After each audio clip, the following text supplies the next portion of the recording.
GeekNation, it's actually in a transitional place right now, but the impetus behind starting the company was I'm a fan, just like, the people who come to Oz Comic Con. So I'm passionate about film, television, literature, music, art, and GeekNation was a central hub where like-minded people could come celebrate their passions.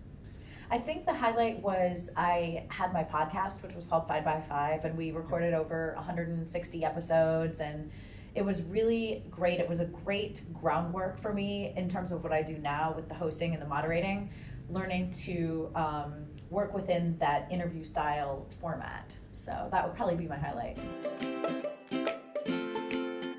I went in and I auditioned, and the audition material was very simple. It was 2 pages. There wasn't really a character description. It just said female. So I thought, well, okay, I've got that down. And I just went in, and when I auditioned, I said to myself, I'm just gonna do something totally different than anyone else. Most people are gonna come in and, do a traditional read on these scenes.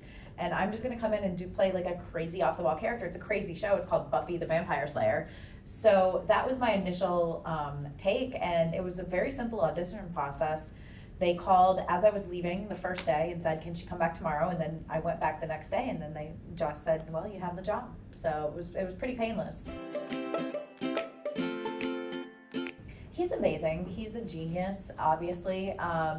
He is extremely prolific writer, but he's also a visionary. So from the time he writes something to, through the filming and editing process, he has a very clear picture in his mind of what he wants to happen with that scene, which is not always the case with directors. So I think that's one of the things that makes him really unique, that and his writing style.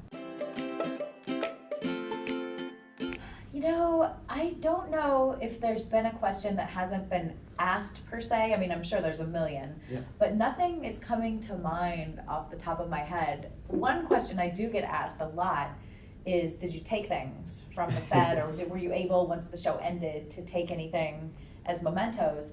I was not, but here's a really sweet story. Warner Brothers had an auction after the show was totally wrapped, the 7 seasons, and a fan bought the robe that I wore in the 100th episode and mailed it to me because they said, you were the only one to ever have Glory's robe. So I thought that was a really special moment.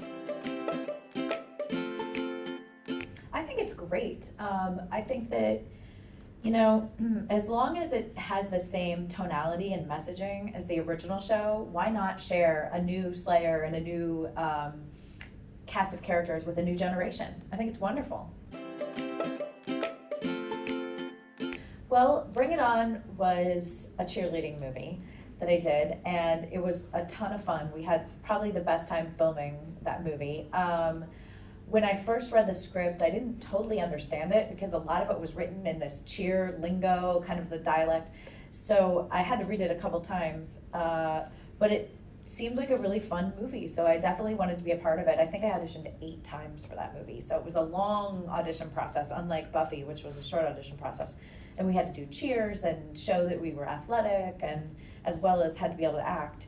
So eventually when I got the role, I was really happy, and it's still one of my favorite filming experiences.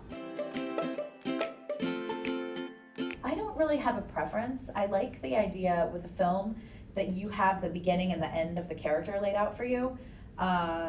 It's one of the challenges in TV. You don't always know where the character's going because they haven't written the episodes yet. But I don't necessarily have a preference. I love acting.